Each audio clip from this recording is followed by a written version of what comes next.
Blog Talk Radio.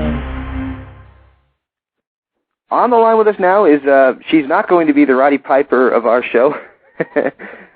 Joining us on the line right now is Melissa, who is also known as the former Nitro Girl Spice. Hey, guys.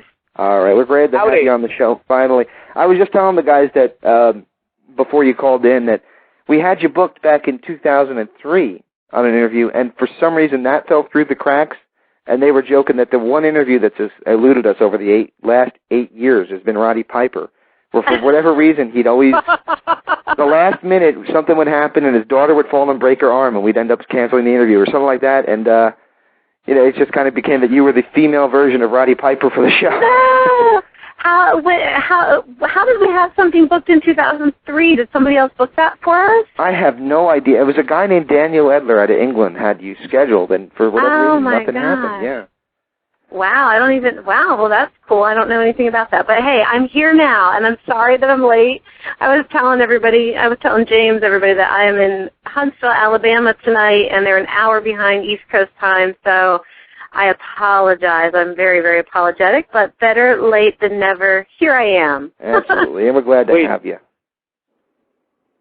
All righty, so we got a big weekend coming up, but I think even before we get to the weekend, you mentioned that you just had a big opening today in Alabama. Is that right? Well, yeah, one of the businesses that I'm part owner in is called Blue Med Spa, and we're one of the top medical spas in the country, and we've actually just expanded our brand, and we've taken over a Westin Heavenly Spa, and so we officially open here next week, but we started training our new team here today, and I'm their wellness director, and I'm one of the shareholders and partial owners. So it came up to get the place going, and it's a big undertaking for our company. It's an exciting time. So not wrestling, but that's the other side of spice, right? Exactly. And variety is the spice of life. There you go. Praise for you. I had to throw it in there. Anyway, I saw that you had a post on, speaking of wrestling, Wrestler's Rescue a few weeks ago. Is this anything that has to do with what you were promoting back on the Wrestler's Rescue website a few weeks ago? No. The Wrestler's Rescue, what we promoted a few weeks ago is I actually, ever since wrestling, before and after, I've always been involved to some extent with media, with television, with production. After wrestling, I've had my own production company. I've created I have a whole healthy living company, and a leg of that is the production side of it, and created many multimedia-based products, coaching products, meditation, hypnosis CDs, books, DVDs, all basically around different aspects or metaphors about how to get more out of life, on whatever level it is, from golf to health to weight loss to diabetes. I've got all sorts of issues that I have, have helped people move through. And so one of the things, and I've created a couple different television shows over the years and a couple of pilots, and one of the shows that I've wanted to do, because I am a master life coach, is create a show called Life Coach. And I had this concept a couple of years ago. And then at the beginning of May, or I guess it was actually when I saw it was towards the end of May, I saw that Oprah was having a big contest for her new network that's going to launch in January, which is that people could go online and basically pitch their idea for a show to Oprah, and then, get people to vote for them and for their idea. And you'd have a chance to get in front of Oprah and her production team and see if you would be one of the lucky few chosen for consideration for her upcoming network. And so what was posted on Wrestler's Rescue was actually just kind of an all call to say, hey, gang, former Nitro Girl Spice has officially put her audition piece in. Check it out. Take a few minutes, vote for it, put a post up, put a comment, would love your support. And, I was really so thankful in about 3.5 weeks. I amassed over 13,000 votes. So, I think that was pretty great. That was fun. I didn't get the big votes like everybody else did, but I also didn't get the little votes. I really did it, made a good run. It was a great, great thing, and so many other things are now in the works as a result of it. So that's what you guys would have saw a few weeks ago. Excellent, excellent. Now, DDP was also in the running of that. He sure was. He sure was. Yeah, we were. Any friendly competition going on there? You know what? We're great buds. We're connected on Facebook, cell phone, everything, and we were helping to really, cross-promote each other. I would post him on my Facebook page. He'd post me on his and just do different links to help raise awareness. And the interesting thing is that, we both have very similar messages that we go out and share and educate on. And so it's kind of ironic. I mean, his show of what he was pitching was very, very similar. And it was just so funny when I saw it. I was like, oh, yeah, this is so similar. But we were happy to support each other for sure. Now, you're getting together with some of your old friends at the NWA Legends Fest coming up. Actually, it starts tomorrow, but I don't think you're there until Saturday, if I'm not mistaken. That's right. We roll in. The girls roll in on Saturday. All right, and that is over in North Carolina, and you're part of the NWA Legends Fest. Are you looking forward to getting back together with the original Nitro Girls? I am so looking forward to it. There's actually only going to be 3 of us. There's going to be Tigress, Fire, and myself that will be at this one. Che was initially supposed to be at this one with us as well, but she's now 7 months expecting, so she didn't think fans, this is going to be her second, so it's very exciting. Wow. And she didn't think that the fans would want to see her 7 months pregnant. Well, it's also dangerous to do it to the crazy wrestling fans, yeah. Right. It's the loyal wrestling fans. That's what it is. So we're really, really excited. I've not got to see, it's since Christmas. Christmas is when I got to see all the girls. We were all together, so it'll be nice to get back together and have some fun. And we've all been digging through some of our stuff. We're going to bring out some cool old pieces that we all have, and some really great different paraphernalia and swag and merchandise. And so we're ready to come have fun. Excellent. And we have to ask you about the Diversity 5 that you guys were a part of. Whatever happened with that? I know that at one point there was talk on the internet that something really big was going to happen of it, and it kind of just seemed to fizzle. I know. We went all the way out to L.A. We were on 30 Seconds to Fame, which kind of sums it all up in a title.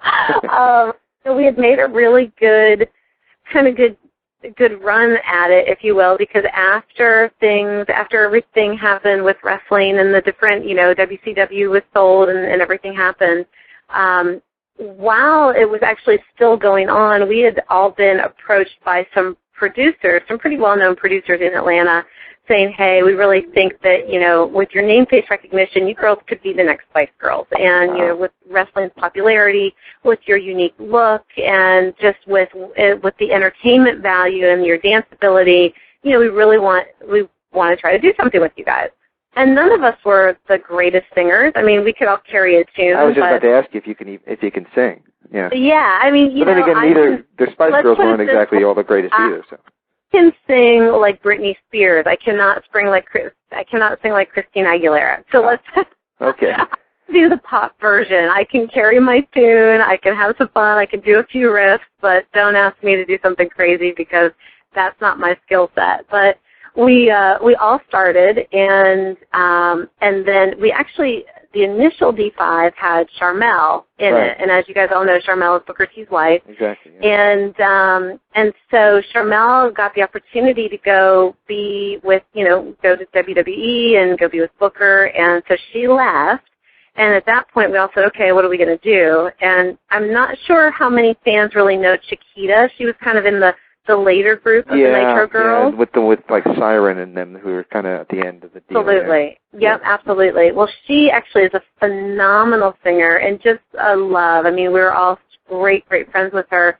And so she took Charmel's spot in the group. And once she joined, she lives up in, and still does, she lives in New Jersey. So the rest of us were in Atlanta, and it created a lot of, absolutely. It created a lot of challenges, but we, at least once, every 8 weeks we would get together, we would rehearse, and then we had these opportunities to do some shows. We got to go out to L.A. and do 30 Seconds to Fame, and we had a great year. We had a great run, and it just, at the end of the day, it just wasn't meant to be. I mean, we got in front of major labels. We had phenomenal energy. We had a ton people believing in us and supporting us. And as it was all happening, the record industry was shifting. And I don't know how many people listening really know much about the music industry and what was happening, but it went from, you know, the years of pop and the Britney Spears and NSYNC and all that kind of stuff, and just millions and millions of albums being sold, to all of a sudden iPods and downloads, and there was just a huge shift where record sales were not the same, record deals were not the same, and to take on a group of 5 people, the way it all works and the points they give you, it just didn't work out. Like financially, we just weren't gonna. It just didn't work out, unfortunately. But it was fun. We had a great time, and it just still extended our time together. A lot of times nowadays, you'll see a lot of artists don't even bother with records as much and just release like singles on the iTunes and things like that. Yeah, and I think we had at that point we had all been in it, and we just said, you know, it wasn't everybody's first love. Like, it found us. We didn't have the desire to be a musician. We were sought out. And so trust me, we put a solid 2.5 years in. And it was kind of like, do you keep on going, you know, or does everybody go follow what's in their heart? And we just wanted everybody to go do what was in their heart. And not everybody loved being in the music group. So our friendship was more important. There you go. Well, let me ask you. Go ahead, Pat. Okay, I just wanted to ask you, this is always, I've always wondered this about the Nitro Girls. Did they let you all pick your names, or was that something that they gave to you? We got to pick our names. Ah. Yeah. Very cool. Now, stepping out there in front of 20,000 screaming wrestling fans for somebody like you might have been a little bit off-putting. What was it like getting out there in front of the crowd and the millions? Because at that point it really was millions that were tuning in every Monday night. Well, you know, I think probably, James, for me versus anybody else, it was not a big deal because I've been dancing since I was 2, and like I said, I've been around production. I've been on television sets. I've been on music videos. I actually had performed at the opening ceremony to the 1996 Olympics, and I literally had hundreds of thousands. I danced in front of, you know, at that time, President Clinton. So for me as a performer, I performed on big stages. So it was like I was at home. I loved it. And I had the opportunity a couple weeks ago. I was on Monday Night Mayhem, and we talked about this a little bit, and I remember so vividly. I mean, like literally like it was yesterday, our very first show at the O Arena in Orlando. I mean, it was just, there was over 16,000 fans there that night. And definitely, we were at the height, you know, we were just starting to hit the high of being the #1 show, and it was fantastic. I mean, I was just like, this is cool. It was awesome. It was great. Now, how did the locker room like you guys? Because you were taking up TV time, and at the time, their roster was, like, enormous. So. Yeah, it was interesting because that's when things were shifting. You know, when we came on, Eric Bischoff really wanted a shift in the female presence of wrestling. He felt that ballets were kind of a thing that was going to the wayside. Right. He didn't really fit WCW and Turner as a brand and where they wanted to take, you know, a #1, a mainstream rated show where they wanted to engage families as well as corporate, as well as frat boys. So they wanted to find what was working, and they just didn't think the valets were really doing it. And right. And there was still a few valets. I mean, you know, I had the privilege of getting to work closely with Miss Elizabeth, and it was great that she was still with us at that time. But Jacqueline was there. She was in the locker room. Medusa had come, and she'd gone. She'd come back. So, you know, it was kind of with some of these more iconic female wrestling presence in the locker room, and then comes these 6 girls. None of us. Well, it seemed like you guys were kind of, at the time they were really starting to push people like Sable on the WWE side of things, and Sonny was coming in, and you guys were kind of the answer to that, where, you know, all the teenage boys, instead of having just having a choice of WWE girls to have a poster of, they had the Nitro Girls. So, and it was great. I mean, and we did, you know, I mean, we started the whole college tour. We did the frat parties. I mean, we did a lot with that scene, and it really was great. And I can't tell you how many women as well as men were just like, we love you. I mean, because I think the thing that really worked Nitro Girls, and Sable is beautiful and sexy and all of that, but for some people and for some women, that's a threat. That they don't relate with that. It's not a connection thing. When you look at a group of like the Nitro Girls, we were sexy, but yet we were approachable. We weren't too much. We weren't running around in bathing suits and thongs, and so we weren't a threat. But the women dug us just as much as the guys did, and they wanted to get up there and dance with us versus being threatened by it. And I don't want my man watching the show. You know what I mean? So, and they entrusted their kids to us. They loved that their kids loved us. It was a really. I said it a few weeks ago. I mean, I think it's a great concept. I think it still has a place. It's still a place in wrestling, and it's a shame that the concept, didn't stick as all the changes in the industry, happened. But it was great. It was great while we were there, and it was well loved and received by everybody. Do you feel that the way that everything kind of worked out in the end, where it seemed like at the end of '99 when they brought you on TV in a different kind of role and having your work matches and things, do you think that the way the Nitro Girls ultimately kind of were, the focus on them was taken off, do you think that was a bad thing for you guys as a whole for the success of the concept? Hindsight's always 20/20. I think sitting here we could probably say yes. Mm-hmm. But, it was a very interesting time because when you're looking at the end of the day, it's all business, and they're going, hey, we've got to try to make our business survive. And now they were taking these huge hits in the ratings.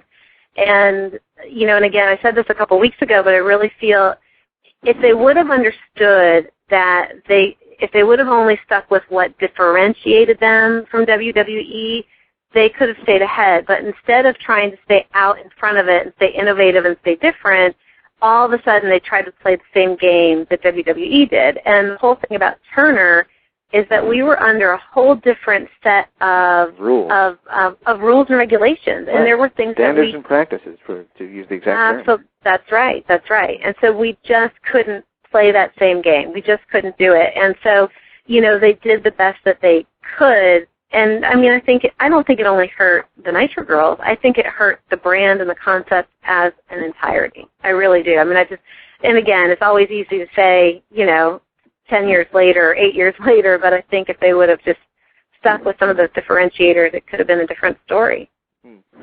Were you part of the World Wrestling Legends pay-per-view a number of years ago down in Orlando? Yes, I sure was. I remembered that you guys kind of came out at the very beginning, and they didn't really mention anybody by name. I think they were worried about copyrights, but... Yeah. No, I was there. It was actually myself and Che and Fire and Chiquita. So a little bit of the D5 group, just minus Tigress. Pretty cool.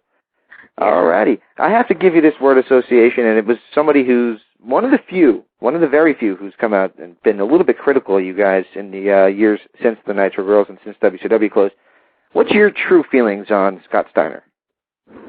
Oh, here's the thing about Scott is, bad press is good press. When you're trying to get attention, and that's always been Scott's way. I mean, the whole time when we were all working together, he would just say things. He was supposed to be the bad boy. He was the bad boy persona, and it was always how to try to create conflict. So if you can try to, sometimes in trying to tear others down, it's a temporary way of trying to gain attention to build yourself up. So, it's part of the gimmick. It's part of his stick. I don't fault him for it. That's, what can I say? That's Scott. That's now, Scott. A couple more questions, then we'll let you go because I know you got a busy night and you've got to be exhausted after a day like today. You guys did the WCW Swimsuit video, which was really the first of its kind, and WWE has kind of followed suit and almost doing one almost annually with their divas. Do you guys feel that? How did you feel about doing that video? It's interesting because I had spoken on this also a couple of weeks ago, and the process itself was fantastic. It was great. It was a really, really fun time. What was a shame was what happened in post-production. So, the filming of the calendar, going to the Bahamas, doing the Bruce Cruise, we did an amazing show for the passengers on the ship. It was a really, really cool experience. Then post-production, they actually had Che and myself and Ricky Rackman. We did the hosting. We did the original hosting segments for the video. So like kind of in and out of each girl's stories and, different commentary and comedy and things like that. And it was a great piece. But again, at that point, they were trying to compete with what was happening with WWE. And so what came back from corporate was, this does not have enough TNA. So we are going to redo this.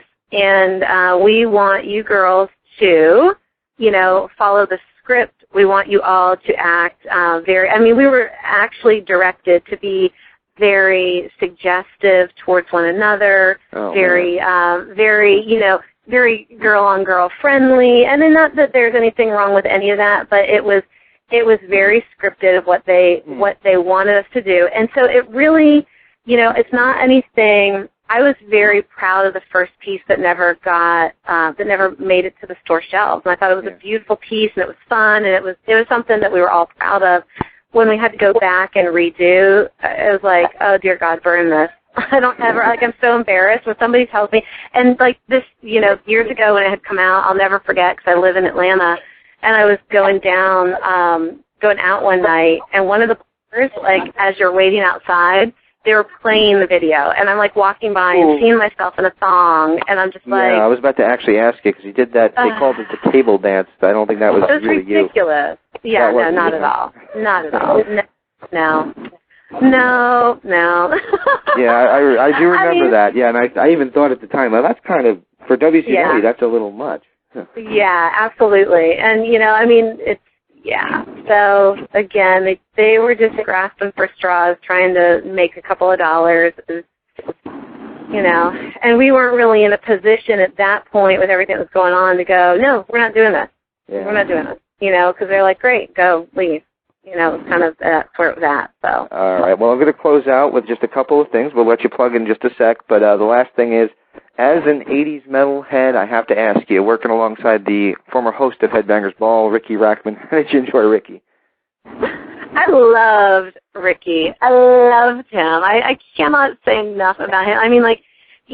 When he was on board with us and we had done our whole spring break tours, I were like, this of buzz. And we all had Nitro Girl names. And as you know, and anybody that we would hang with, like, we would give everybody their Nitro Girl name. So if they weren't a Nitro Girl, and his Nitro Girl name was Bitter. Bitter. Because he was bitter. It was just hilarious. He's just the coolest dude. I really enjoyed our time together, and we were like best buds. So we would hang, we'd have coffee together, we'd talk about life and, just all of it and figure out all the woes of the world and create the solution to world peace all hour of coffee. Coffee tends to help. Coffee does tend to help. It really does. So where can people keep up with Spice? Excellent question. There's a couple of places that people can keep up with me. Facebook is always an easy way, and what I would tell anybody to do is if they are sending a friend request, just put a little note so that I know, hey, I'm a fan of your Spice or a friend of yours, an old friend from WCW, anything like that. Feel free. And my name is Melissa Grill. There's not too many Melissa Grills out there, so if you just put in Melissa Grill, you'll probably find me. But it's Melissa Grill Peterson. Mm-hmm. And we're almost done. So you can connect with me on Facebook, and then I've got a couple of different websites. So there's my being, BE-ING, at ning.com. And the best way is for everybody to find me on Facebook. And then I can connect with you, and I can send you all the stuff. You'll see my blogs I put up. You'll see I've got several communities of where I'm constantly putting my videos and my blogs and all sorts of things so you can stay up to date. Excellent.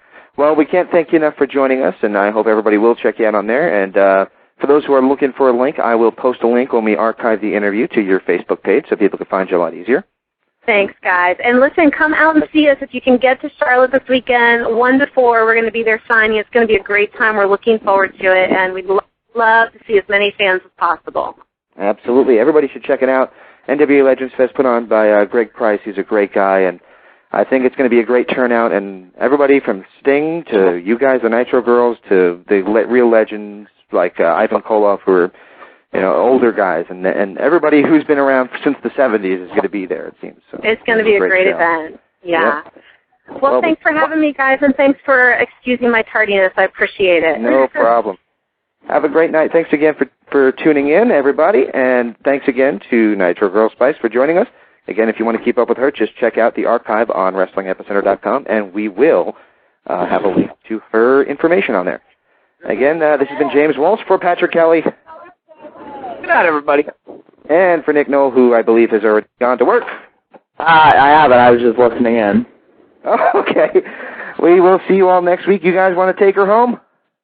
Yeah, sure. We will. Is there anything you want to talk about before we go, Nick? Boy, trying to think. We talked about Joe being suspended. I can't say this. I kind of got a little rant about just something. I'm sick and tired. I wanted to say there's a myth that is out there that I'm so sick and tired of people kind of using to protect stupid segments. Uh-oh. All right, last night on NXT, they had a kissing contest. Okay, I heard about this, but you're going to have to explain this to me because I got past kissing contest. I was like, okay, they didn't make out with each other, did they?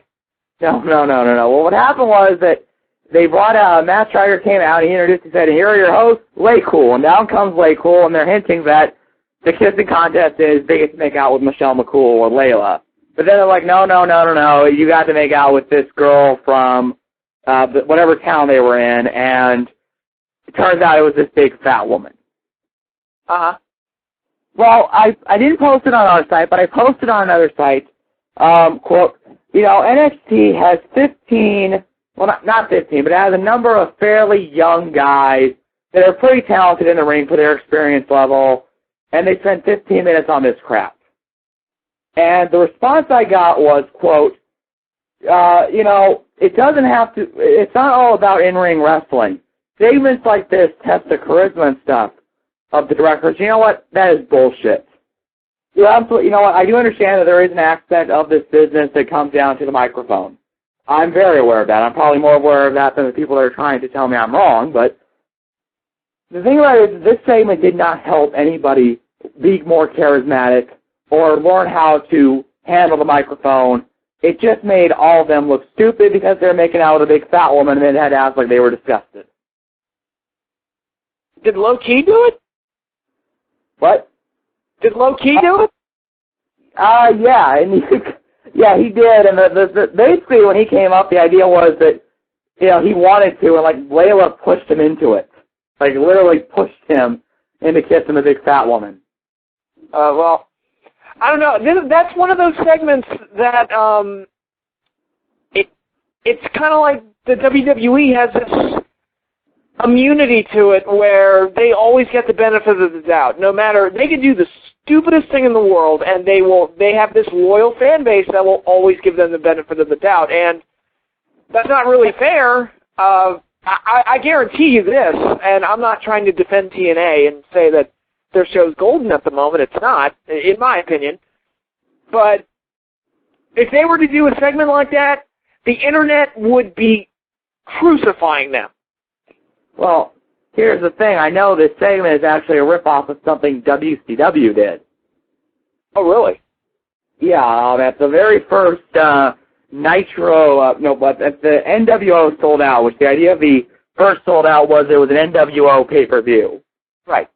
They had Bischoff kind of was talking about it in his book. He basically said, sometimes in fraternities in college, there's a contest to find the ugliest woman. That was basically the point of this contest. And to kind of have some fun and kind of make fun of myself, I made out with one of the women. And that was basically kind of what this segment was. It was like, and I don't want to insult this woman. I get that she's an actor, but they portrayed her, and she was a woman that was actually overweight, and they portrayed her as being, like, not attractive. I think they did makeup where it appeared that she had, like, sores all over her face.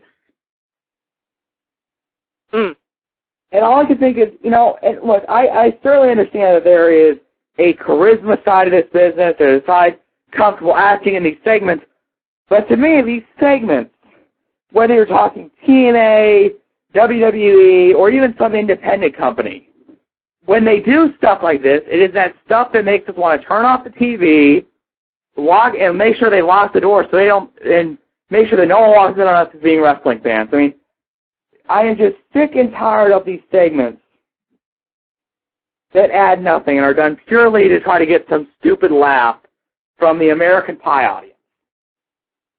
That's not even I think it's trying to get a laugh from Vince McMahon. I think whenever you see a stupid segment like this on WWE television, it's from the warped mind of Vince McMahon. And that's what it is. There's no other explanation for it. Because I can't imagine that people would find this funny or find this entertaining in any way, shape, or form. The only explanation I can come up with is, well, Vince McMahon is insane. And that's it. Here's the thing. I could almost understanding this being some segment or something some guys in like a fraternity would do. Like, okay, you got to make out with, the big fat woman on campus. But that's funny among a group of maybe 20 guys in a fraternity. And here's the thing. When you rush a fraternity, you're just rushing a fraternity. This is, and I always use this term, it's supposed to be a wrestling show. I could understand maybe they could have done something where this girl comes out and then one of the rookies goes, hey, wait a second, that's my girlfriend. Not going to let you something.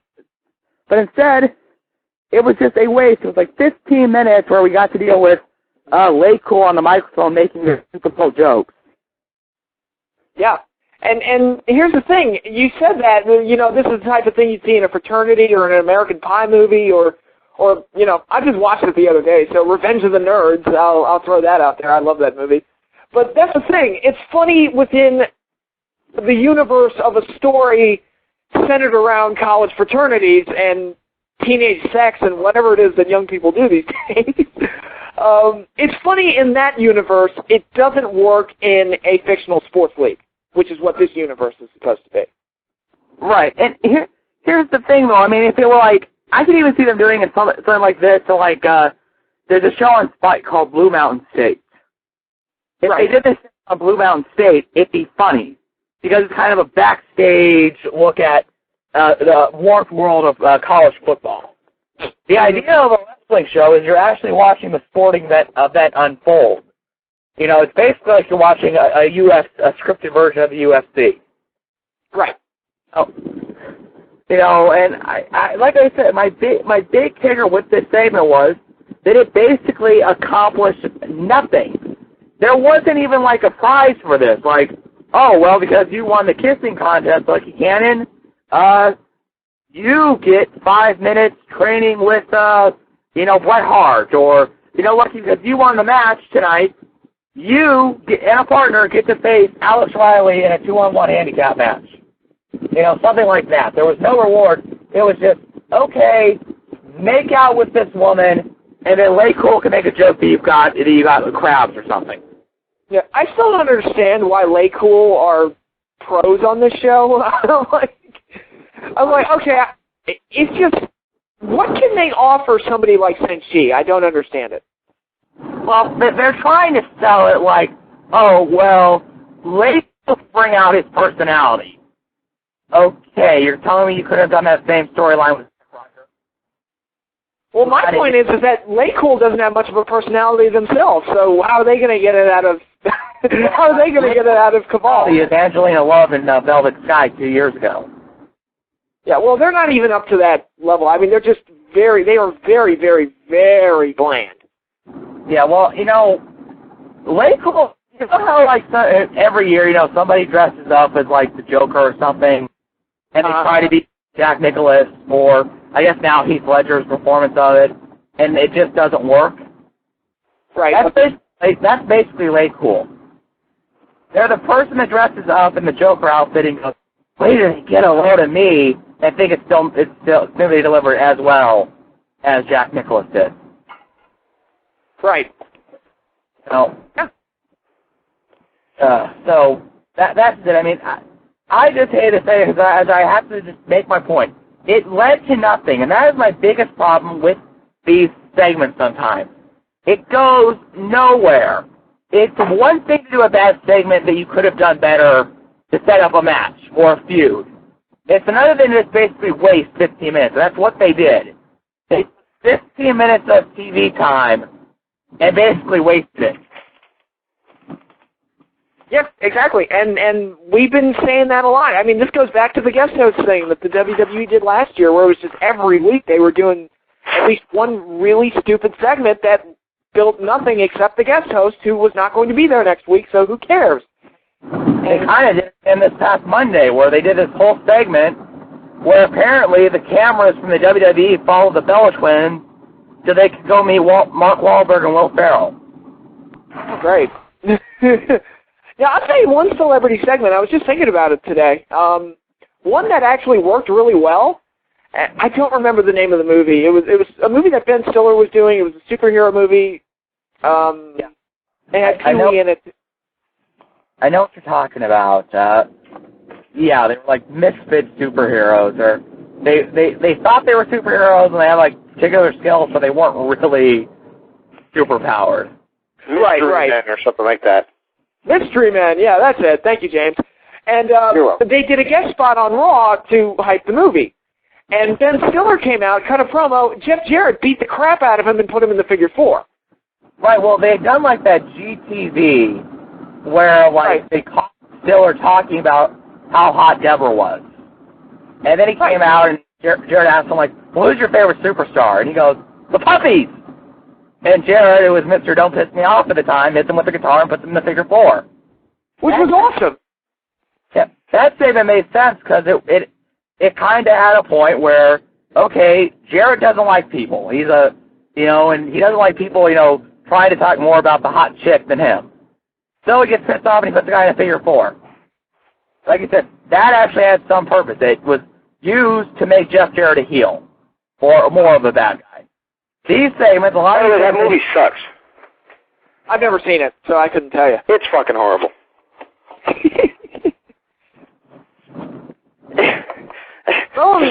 Ben Stiller got his ass kicked. Short thought before I do jump off for the night, and I want to apologize for kind of ending the show. We had the countdown coming, and I thought it was almost 9 o'clock, my time, midnight. Turns out that our shows are now an hour and a half, but I've so rarely been here past the 11 o'clock hour that I didn't even know that. So. Yeah. That's cool. I think we're almost done here ourselves. So, I don't know. Is there anything else you want to talk about? Do you want to? I don't know if we can preview Hardcore Justice because we don't really know much of the card. Can't preview something you don't know nothing about, really. I mean, that's the hard part they're going to have because they got a show they're promoting, and nobody really knows, what they're buying except an ECW reunion, but they can't call it ECW. Well, I think they do announce 2 matches. They officially announced Freeland versus Rob Van Dam, and they announced after the event of last week, they announced what they're going to call the final time, Raven versus Tommy Dreamer, with Mick Foley as the referee. By the way, for my shot at Beulah last week, I do want to apologize, and I do express my deepest sympathy for the loss of her mother. That is, nobody should ever have to go, well, everybody does have to go through it at some point, but it still sucks when you do. Right. So, my deepest condolences on her loss. I know I took a little bit of an unfair shot at her last week, so kind of felt guilty about that, knowing that she just lost her mother like the next day, so. If it makes you feel any better, I don't even remember what you said, so. I said she never was attractive. Oh, I wouldn't say that, but. Yeah, well, I remember I freaked out on you about it. You did. You got mad at me. You're like, that's not fair. Well, I kind of know what you mean. I mean, I do get your point that Beulah was only there for a couple of years. And that in the history of ECW, Francine was certainly more important, and you can make the argument that Dawn Marie was more important. So, Beulah was not that important, but she gets portrayed as being the most important thing and the most important female in the history of ECW. But, I mean, because she's married to the guy who's keeping that legacy alive. Right. And, but I will say this. She was a beautiful woman then, and I saw her when Tommy left WWE. She was there. She's still a very beautiful woman. I've seen she looked good while Edge was plowing her. I still say that. That was my favorite pinning combination in the history of professional wrestling. Yeah, well, that's Edge. And there's a guy right there, legend in his own time. And I think, how everybody says about political figures, history will shine brightly on them, or whatever the hell the phrase is. That will certainly be the case with Edge. Oh, yeah, he's going to be a guy that when he's done, which sadly, I don't think he's going to last too much longer with all the injuries he piles up. But I think when we look back on his body of work, he's going to be one of those guys that's like, man, he was really good. Like, damn. Yep. I don't want to go this far with it, but he might actually go down as the best of his era. And I guess it's kind of tough to say because Edge's era kind of falls beginning with Steve Austin. And even now, he still kind of is dealing with guys like Orton and, Orton, Punk's coming into his own. Undertaker's still hanging around. But I think Edge will definitely go down, like you guys said, as one of the all-time greats. And maybe he might go down as a guy like, why didn't they ultimately do more with him? As much as they did, why didn't they ever give him that big babyface run that could have done more? Or, I think in a way we're going to kind of look back at Edge and be like, God, they kind of missed the boat at some key times with this guy. I'll tell you this, one of the reasons I was pissed off that Triple H was named PWI Superstar of the Decade, and when I said it, it's like, God, that's bullshit. Well, somebody said, well, who would you put there? And I was like, first name that popped in my head was Edge. I mean, to me, guys like, the ones that really come to mind to me are like Kurt Angle, Shawn Michaels, but the first name that popped up in my mind was Edge. Yeah. Yep, so, I'm pretty much done for tonight, so if you're ready to go, Nick, and James, if you're still with us. Yeah, I should get going into work, so. Okay, well, have fun at work, Nick. Yeah, hopefully it won't be as bad as yesterday. Yeah, I heard it was pretty bad. Well, what happened is some idiot spilled something on one of our registers, so we were down to only having one register. Well, in the morning, we have to run this big, long report for all the daily activities, for all the sales. Well, that one register doing that, we couldn't get on, so we had to keep telling people, oh, sorry, we can't ring you up. Oh, sorry, we can't ring you up. And then I had to go out and change gas prices for like 5 minutes left before my shift. I'm rushing to try to get that done. And, of course, the numbers won't stay up on the sign. You know how, like in Three Stooges shorts, Curly would start getting frustrated and hit his head and be like, Boom! That was me this morning. I was getting mad, short of barking at the stick and the plastic numbers. I was Curly from the Three Stooges.